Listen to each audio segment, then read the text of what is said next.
আসসালামু আলাইকুম আমার প্রিয় দেশবাসী এবং প্রিয় ভাই বোনেরা, দেখো এখানে সবাই শত শত মানুষ দাঁড়িয়ে আছে আমাদের মাননীয় প্রধানমন্ত্রীর জন্য। ওনার শপথ শেষ হয়ে গেছে, উনি এখন ওখান থেকে বের হয়ে যাবে। দেখেন, আপনাদের আসলে না দেখালে বুঝবেন না যে কত শত শত মানুষ দাঁড়িয়ে আছে।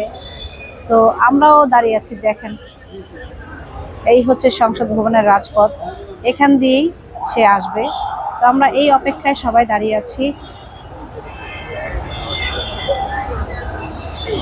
আমি আপনাদেরকে পুরোটা ঘুরিয়ে ঘুরিয়ে দেখাচ্ছি, জানি অনেকের দেখার সৌভাগ্য হবে না। এই হচ্ছে আমাদের ভাইয়া, ওই পিছনে হচ্ছে আমাদের আরেক ভাইয়া। উনি ভাষণ দিতে দিতে খুব টায়ার্ড হয়ে গেছে, তাই বলছে 1 মাসও সে আর ভাষণ নাকি দিবে না। তো সেই ক্ষেত্রে যদি কিছু বলার থাকে। হ্যাঁ, গলাটা ভালো ছিল। তো দেখা যায় 1 মাস ধরে নাকি ভাষণ দিয়েছে, এর জন্য উনি খুব রেস্টে আছে, রেস্ট নেবে। আর এই হচ্ছে আমাদের সাংবাদিক ভাইয়া। দেখি ভাইয়া, হ্যালো হ্যালো।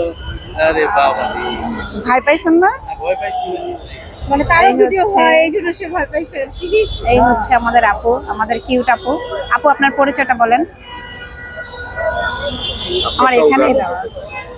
সরি, বলছি আপনারটাও নেন, সরি আমি সবারটা নিচে না। আপু পরিচয় দেওয়া যাবে না?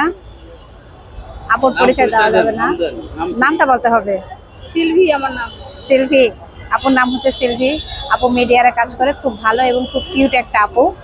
এই হচ্ছে তার যন্ত্রপাতি, দেখেছেন তো। সবাই আমরা স্যারের জন্য অপেক্ষা করছি এইখানে।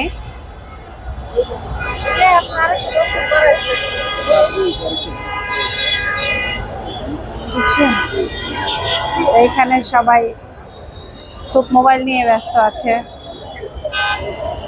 জানি না আজকের ভিডিওটা কার কার কাছে ভালো লাগবে, তবে কিছুক্ষণের মধ্যেই বের হয়ে যাবে আমাদের স্যার, তাই এখন আমি ভিডিওটা কেটে দিতে বাধ্য হলাম। আল্লাহ হাফেজ, টাটা, বাই বাই।